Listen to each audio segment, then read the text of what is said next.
Chilli powder, ಸಖತ್ ಖಾರ ಬಣ್ಣ ಮತ್ತು ರುಚಿ ಆಚಿ ಚಿಲ್ಲಿ ಪೌಡರ್.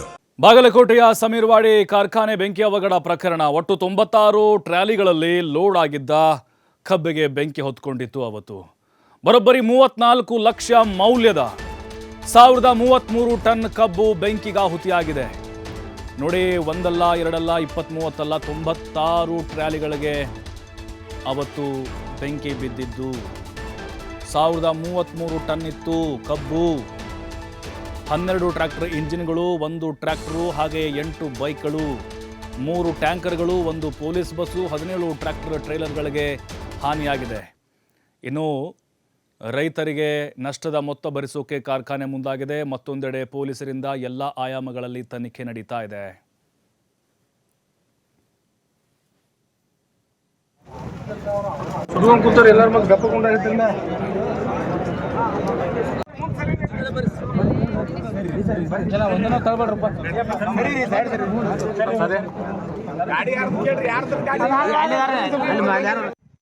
ಮತ್ತಷ್ಟು ಮಾಹಿತಿ ನಮ್ಮ ಪ್ರತಿನಿಧಿ ಗುರು ಹಿರೇಮಠ್ ನೀಡ್ತಾರೆ. ಗುರು, ಆರಂಭದಲ್ಲಿ ಎಲ್ಲರೂ 50-60-30 ಟ್ರ್ಯಾಕ್ಟರ್ ಇರಬಹುದು ಅಂತ ಅನ್ಕೊಂಡಿದ್ರು. ಅಷ್ಟೊಂದು ದೊಡ್ಡ ಪ್ರಮಾಣದಲ್ಲಿ ನಷ್ಟ ಆಗಿಲ್ಲ ಅಂತ ಕೆಲವೊಬ್ಬರು ಭಾವಿಸಿದ್ರು. ಆದರೆ ಈಗ ಆ ನಷ್ಟದ ಮೌಲ್ಯ ನಮಗೆ ಗೊತ್ತಾಗ್ತಾ ಇದೆ. ನಿಜಕ್ಕೂ ರೈತರಿಗೆ ಆದಂಥ ಒಂದು ಹಾನಿ ಸರ್ಕಾರ ಕೊಡುತ್ತೆ. ಆದರೂ ಕೂಡ ಯಾವತ್ತೂ ಈ ರೀತಿಯಾದಂಥ ಘಟನೆಗಳು ಮರುಕಳಿಸಬಾರ್ದು.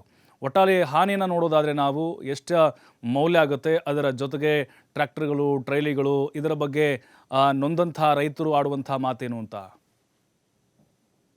ನಿಜಕ್ಕೂ ಪ್ರಭು, ಅಂದ್ರೆ ಏನು ಸರ್ಕಾರ ಒಂದು ಕಬ್ಬು ನಿಗದಿಗಾಗಿ ಹೋರಾಟ ನಡೆದಿತ್ತು. ಆ ಹೋರಾಟದ ಒಂದು ಕಿಚ್ಚು ಆ ರೈತರ ಬಾಳಲ್ಲಿ ನಿಜಕ್ಕೂ ಸಕ್ಕರೆ ಇದು ಸಿಹಿ ಆಗ್ಬೇಕಾಗಿದ್ದ ಒಂದು ಸಕ್ಕರೆ, ಒಂದು ಕಬ್ಬಿನ ದರದ ನಿಗದಿಗಾಗಿ ಏನು ಹೋರಾಟ ನಡೆದಿತ್ತು, ಅದು ಎಲ್ಲಾ ರೈತರು ಕಹಿಯಾಗಿ ಮಾರ್ಪಟ್ಟಿರುವಂತದ್ದು. ಅದು ನಿಜಕ್ಕೂ ಘೋರ ದುರಂತನೆ ಅಂತಾನೆ ಹೇಳ್ಬೇಕಾಗತ್ತೆ. ಅಂದ್ರೆ ಬಾಗಲಕೋಟೆ ಜಿಲ್ಲೆಯ ರಬಕೈಬನಹಟ್ಟಿ ತಾಲೂಕಿನ ಸಮೀರ್ವಾಡಿ ಕಾರ್ಖಾನೆಯಲ್ಲಿ ಅಂದಾಜು 96 ಒಂದು ಟ್ರ್ಯಾಕ್ಟರ್ ಟ್ರೇಲರ್ಗಳಿಗೆ ಬೆಂಕಿ ತಗುಲಿರುವಂತದ್ದು. ಅದರಲ್ಲಿ ಪ್ರಮುಖವಾಗಿ 8 ಇಂಜನ್ ಗಳಿಗೆ ಈಗಾಗಲೇ ಸಂಪೂರ್ಣವಾಗಿ ಸುಟ್ಟು ಕರಕಲಾಗಿರುವಂತದ್ದು. ಅದರಲ್ಲಿ ಪ್ರಮುಖವಾಗಿ 8 ಬೈಕ್ಗಳು ಸೇರಿದಂತೆ ಅಂದಾಜು 34 ಲಕ್ಷಕ್ಕೂ ಅಧಿಕ ಏನು ಕಾರ್ಖಾನೆಯಲ್ಲಿ ಸಂಬಂಧಪಟ್ಟಂತೆ ವಾಹನಗಳಿಗೆ ಜಖಮಾಗಿರುವಂತದ್ದು. ಇದನ್ನ ಸರ್ಕಾರ ಮತ್ತು ಜಿಲ್ಲಾಡಳಿತ ಹಣೆಗೆ ಈಗಾಗಲೇ ಅಲ್ಲಿ ನೀಡಿರುವಂತದ್ದು. ಅದನ್ನ ಯಾವ ರೀತಿಯಾಗಿ ಪರಿಹಾರ ಕೊಡುತ್ತೆ ಅನ್ನೋದನ್ನ ಅಲ್ಲಿ ಅನ್ನದಾತರು ಸಾಕಷ್ಟು ಕಂಗಾಲಾಗಿರುವಂತದ್ದು. ಪ್ರಮುಖವಾಗಿರ್ತಕ್ಕಂತ ಏನು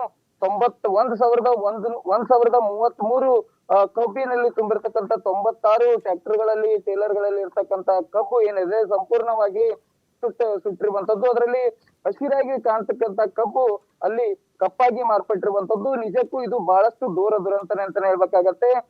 ಅಂದ್ರೆ ಪ್ರಮುಖವಾಗಿ ಇದನ್ನ ಯಾರು ಹೆಚ್ಚಿದ್ರು ಅನ್ನುವಂಥದ್ದು ಸಾಕಷ್ಟು ರೀತಿ ಪೊಲೀಸರು ಒಂದೊಂದು ರೀತಿಯಾಗಿ ಆಯಾಮನಲ್ಲಿ ತನಿಖೆಯನ್ನ ಕೂಡ ನಡೆದಿರುವಂತದ್ದು. ಅದರಲ್ಲಿ ಕೂಡ ಮುಖ್ಯವಾಗಿ ಎಡಿಜಿಪಿ ಅವರು ಭೇಟಿ ಕೊಟ್ಟಂತ ಸಂದರ್ಭದಲ್ಲಿ ಏನು ರೈತ ಹೋರಾಟಗಾರರು ಏನು ಪ್ರತಿಭಟನೆ ಮಾಡಿದ್ರು, ಪ್ರತಿಭಟನೆ ಮುಂಚಿತವಾಗಿ ಅಲ್ಲಿ ಸಾಕಷ್ಟು ರೈತರು ಒಳಗಡೆ ಜಮಾವಣೆಯಾಗಿದ್ರು. ಅಲ್ಲಿ ಕಲ್ಲು ತೂರಾಟ ಆಯ್ತು.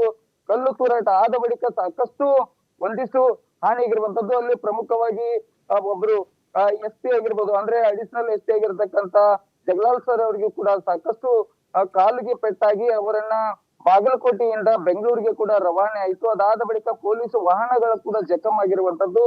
ಸದ್ಯ ಅಂದ್ರೆ ಪ್ರಮುಖವಾಗಿ ಸಮೀರ್ವಾಡಿ ಕಾರ್ಖಾನೆಯಲ್ಲಿ ನಡೆದಿರ್ತಕ್ಕಂತ ಘೋರ ದುರಂತಕ್ಕೆ ಸಾಕಷ್ಟು ಅನ್ನದಾತರು ತಮ್ಮ ಟ್ರ್ಯಾಕ್ಟರ್ಗಳಾಗಿರ್ಬೋದು, ಕಬ್ಬನ್ನ ಕಳಿಸಿರ್ತಕ್ಕಂತ ಎಲ್ಲವೂ ಕೂಡ ಈಗಾಗಲೇ ಹಾನಿಗೊಳಗಾಗಿರುವಂತದ್ದು. ಇದನ್ನ ಸರ್ಕಾರದಲ್ಲಿ ಯಾವ ರೀತಿಯಾಗಿ ಪರಿಹಾರ ಕೊಡುತ್ತೆ, ಅದನ್ನ ಕಬ್ಬಿನ 1,033 ಟನ್ ಏನ್ ಕಬ್ಬಿದೆ, ಆ ಕಬ್ಬಿನ ಒಂದು ಬೆಲೆ ಏನಿದೆ, ಆ ಬೆಲೆ ಅಂದ್ರೆ ಪ್ರಮುಖವಾಗಿ ಇಳುವರಿ ಬರ್ತಾ ಇಲ್ಲ. ಯಾಕಂತಂದ್ರೆ ಸುಟ್ಟ ಕಬ್ಬಿಗೆ ಸಾಕಷ್ಟು ಇಳುವರಿ ಹೋಗ್ಬಿಟ್ಟಿರುತ್ತೆ. ಅದನ್ನ ಸಂಪೂರ್ಣವಾಗಿ ಏನು ಆ ದರ ನಿಗದಿ ಮಾಡ್ತಾರೆ, ಆ ದರ ನಿಗದಿಯನ್ನ ಸಮೀರ್ವಾಡಿ ಅಂದ್ರೆ ಗೋದಾವರಿ ಸಕ್ಕರೆ ಕಾರ್ಖಾನೆಯ ಮಾಲೀಕರೇ ಅದನ್ನ ಹೊತ್ಕೊಂಡಿರುವಂತದ್ದು. ಇನ್ನು ಉಳಿದಂತ ಏನು ಟ್ರ್ಯಾಕ್ಟರ್ಗಳ ಏನು ಜಖಮಾಗಿರುವಂತದ್ದು, ಕಾರ್ಖಾನೆಯಲ್ಲಿ ಮತ್ತಷ್ಟು ಟ್ಯಾಂಕರ್ಗಳ ಹಾನಿಯಾಗಿರುವಂತದ್ದು, ಇವೆಲ್ಲವನ್ನ ಜಿಲ್ಲಾಡಳಿತ ಒಂದು ಹೊಣೆಯನ್ನ ಹೊತ್ಕೊಂಡಿರುವಂತದ್ದು. ಇದನ್ನ ಯಾವ ರೀತಿಯಾಗಿ ಸರ್ಕಾರ ಅವರಿಗೆ ಪರಿಹಾರ ಕೊಡುತ್ತೆ ಅನ್ನೋದನ್ನ ಕಾದ್ ನೋಡ್ಬೇಕಾಗತ್ತೆ ಪ್ರಭು. ಥ್ಯಾಂಕ್ ಯು ಹಿರೇಮಠ್ ಮಾಹಿತಿಗಾಗಿ.